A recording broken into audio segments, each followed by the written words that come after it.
आज का अफगानिस्तान 5500 साल पहले गंधार हुआ करता था और हिंदुस्तान आर्यावर्त तब से लेकर आज तक दुनिया का ज्योग्राफिया बदल गया, लेकिन कुछ नहीं बदला तो वो गंधार का नसीब। कहते हैं कि एक श्राप है जो कभी गंधार को शांति से नहीं जीने देता। इतिहास में की गई एक ऐसी गलती जिसका खामियाजा गंधार आज तक भुगत रहा है। हिंदू धर्म ग्रंथों में लिखी बातें आज भी प्रासंगिक दिखाई देती हैं। बताया जाता है कि गांधारी का दिया हुआ एक श्राप गंधार यानी अफगानिस्तान की छाती पर नासूर बनकर आज भी रिश्ता रहता है। इस वीडियो में हम आपको बताएंगे कि क्या अफगानिस्तान वाकई गांधारी का दिया श्राप झेल रहा है। साथ ही आप ये भी जानेंगे कि आखिर गांधारी ने गंधार यानी आज के अफगानिस्तान को कौन सा श्राप दिया था। इतना ही नहीं, इस वीडियो में आप ये भी जानेंगे कि आखिर वो कौन सी वजह थी कि गांधारी को अपने मायके यानी गंधार को श्राप देने पर मजबूर होना पड़ा।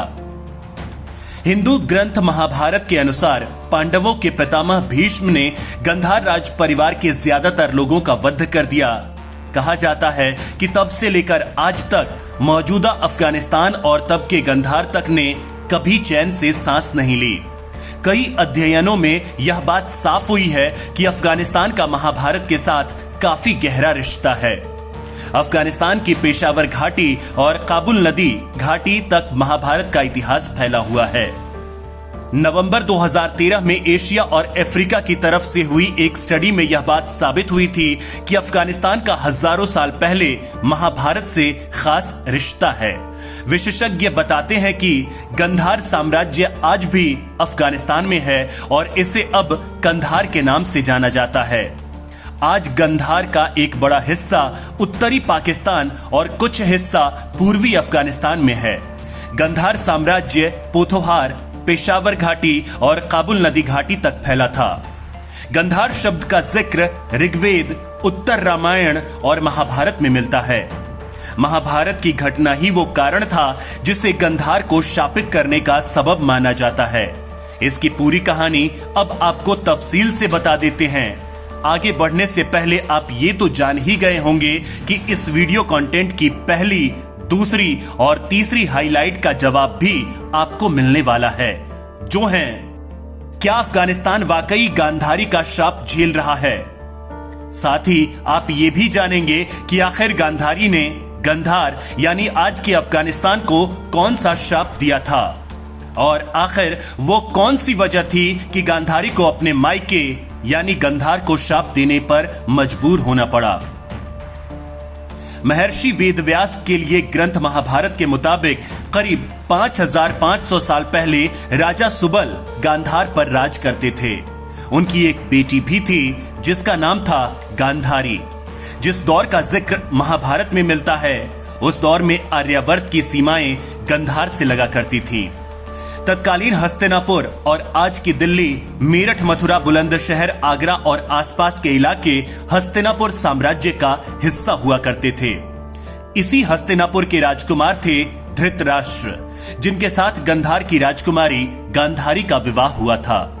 धृतराष्ट्र जन्म से अंधे थे, लिहाजा गांधारी ने शादी के बाद अपनी आंख पर भी पट्टी बांध ली और पतिव्रत धर्म के अनुसार अपने पति के समकक्ष होकर हस्तिनापुर चली आई। गांधारी के एक शकुनी नाम का भाई था। जब गांधारी के पिता सुबल की मृत्यु हुई तो गांधार का सारा राजपाट शकुनी के हाथ में आ गया। अब क्योंकि भीष्म ने राजा सुबल के पूरे परिवार को नष्ट कर दिया था तो उसका बदला लेने के लिए शकुनी ने एक साजिश रची। साजिश थी कौरव और पांडवों को आपस में लड़वाकर पूरे हस्तिनापुर का नाश करने की। वो अपनी बहन और जन्मांध बहनोई का पक्षकार बनकर अपनी बहन के ससुराल यानी हस्तिनापुर आ गया और कौरवों और पांडवों में फूट डाल दी। बाद में इसी फूट का नतीजा महाभारत के संग्राम के रूप में सामने आया, जिसमें गांधारी के 100 पुत्र पांडवों के हाथों मारे गए। अपने 100 पुत्रों को खोने के बाद गांधारी ने क्रोध की आग में जलते हुए शकुनी को यह शाप दिया था कि मेरे 100 पुत्रों को मारने वाले गांधार नरेश, तुम्हारे राज्य में कभी शांति नहीं रहेगी। गांधारी का श्राप फलीभूत हुआ और डिस्ट्रक्टिव सोच वाले शकुनी के बेटे के राज में भी गांधार की प्रजा सुखी नहीं रही। ऐसा माना जाता है कि पांडवों के हाथों पराजय के बाद कौरवों के सैकड़ों वंशज अफगानिस्तान में आकर बस गए थे। यहां उन्होंने शकुनी के प्रांत गांधार में शरण ली थी। यहां से वो धीरे धीरे इराक और सऊदी अरब में जाकर बस गए थे। महाभारत काल की समाप्ति के बाद यहां धीरे धीरे बौद्ध धर्म का प्रचार प्रसार होने लगा। यहां तक कि एशिया के कुछ भाग में बौद्ध धर्म तेजी से फैलने लगा। भगवान शिव की पूजा यहां से धीरे धीरे खत्म होने लगी और इसके बाद बौद्ध धर्म के अनुयायी अपने धर्म को बढ़ावा देने लगे। मुस्लिम शासकों के यहां कब्जा करने से पहले कई मौर्य शासकों ने यहां पर राज किया। उसके बाद 11वीं शताब्दी में यहां महमूद गजनवी ने अपनी सत्ता स्थापित कर ली और इस तरह गांधार बन गया कांधार, जो कि अब यहां कंधार नाम के एक शहर के रूप में जाना जाता है। ऐतिहासिक साक्ष्य बताते हैं कि उस गांधार राज्य में वर्तमान के उत्तरी पाकिस्तान का भी कुछ हिस्सा शामिल था। एक दौर ऐसा भी आया कि जब विश्व विजय के अभियान पर निकला सिकंदर अफगानिस्तान के मुहाने पर पहुंचा। एक साल के भीतर उसने अंटोलिया, मेसोपोटामिया और पर्शिया पर कब्जा कर लिया था। आगे अफगानिस्तान था। सिकंदर को लगा कि ये तो कुछ दिनों की बात है, लेकिन वहां पहुंचने पर उसका गणित उल्टा पड़ गया। वहां अंतहीन जंग शुरू हो गई। छोटे छोटे अफगान कबीलों ने सिकंदर की मजबूत सेना को हाँफने पर मजबूर कर दिया। होते होते 3 बरस बीत गए। फिर एक दिन सिकंदर के नाम एक चिट्ठी आई। उसकी मां ने तंज कसते हुए पूछा था कि सिकंदर कैसा योद्धा है जो 3 साल में भी एक छोटी सी जगह पर अटका हुआ है।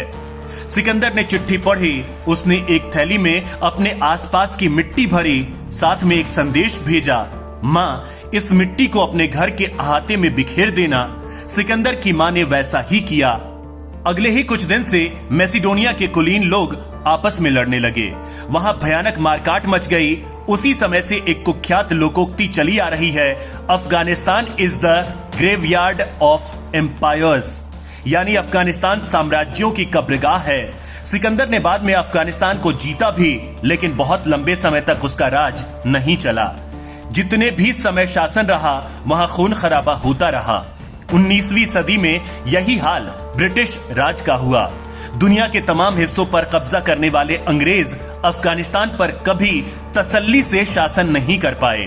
अब जब तालिबान ने फिर से अफगानिस्तान को अपने कब्जे में ले लिया है, गांधारी के उस श्राप को लेकर एक बार फिर चर्चा शुरू हो गई है। ऐसा माना जा रहा है कि गांधारी के श्राप के दंश से गांधार आज तक उबर नहीं पाया है।